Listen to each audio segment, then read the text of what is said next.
En 2018, un stagiaire au comité olympique, Bastien Pigeon, a mené une enquête auprès des comités départementaux affiliés au comité olympique de la Manche. Le but, c'était d'en savoir un peu plus sur la place des femmes dans le sport, le nombre de femmes, le rôle qu'elles tiennent, les fonctions administratives, les fonctions d'entraîneur, tout simplement les sportives. Connaître la place des femmes dans le sport, dans la Manche. Cette enquête donc, a été faite sur 3 mois. 14 comités départementaux ont répondu et 64 clubs. C'est peu quand on y pense, parce qu'il y a quand même 1200 clubs dans la Manche, mais c'était quand même intéressant. Ça nous a permis de situer la place des femmes. On s'est aperçu par exemple qu'au niveau des comités départementaux, elles ont peu de place au sein des bureaux. On les trouve à peu près toujours aux mêmes places, hein, c'est-à-dire beaucoup dans le secrétariat. Au niveau des 14 comités,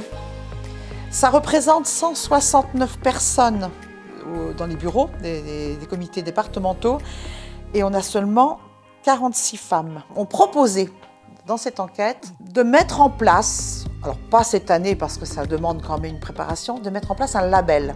Ce label récompenserait les comités départementaux ou les clubs qui auraient fait un maximum de travail au sein de leur comité ou club pour faire venir les femmes.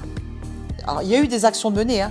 On se rend compte qu'il y a eu pas mal d'actions de menées et ce label-là viendrait récompenser. Il viendrait récompenser la structure qui aurait le plus travaillé dans ce sens.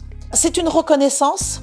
C'est une reconnaissance et un label, c'est quelque chose qu'on peut faire valoir sur son site, par exemple. C'est toujours bon d'avoir un club qui... Je pense aux gens avec les réseaux sociaux maintenant, je pense que lorsque des personnes cherchent, alors c'est souvent bien sûr en septembre, voire plus tôt, cherchent un club, je pense que le site est fait pour beaucoup. Le site, il doit être très accessible. Je pense aussi que les gens recherchent une qualité et qu'un label, c'est un gage de qualité. Dans les conclusions de cette enquête, on s'aperçoit que beaucoup de clubs ont mis en place des choses, mais ne souhaitent pas renouveler les actions. Donc, il faut qu'on comprenne pourquoi. Le but de cette enquête, ça n'est pas de vouloir à tout prix un 50-50.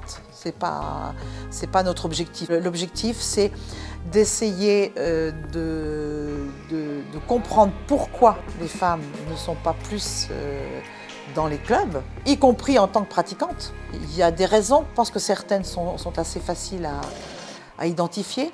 Je pense que beaucoup de femmes pratiquent en dehors des clubs, tout simplement, dans les salles de sport.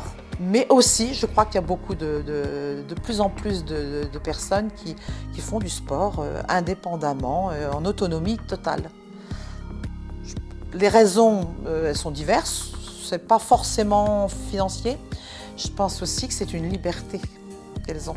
On organise la soirée du 19 septembre. Cette soirée, elle a pour but de rassembler, je pense qu'on aura entre 15 et 20 femmes dans cette soirée, pour entamer avec elles un dialogue. Tout simplement, ce sera une soirée que l'on veut conviviale, mais pour qu'elles puissent parler entre elles, et aussi avec les hommes qui seront présents, puisqu'on va forcément inviter, on va évidemment, c'est naturel, inviter les présidents, les présidentes également, enfin les gens des comités.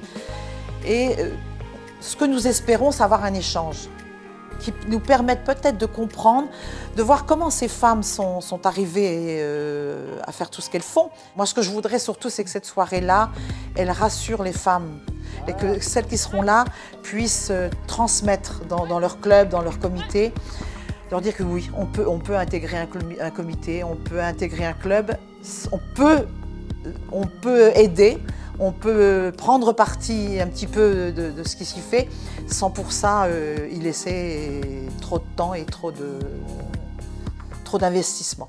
À bientôt sur tvie.tv.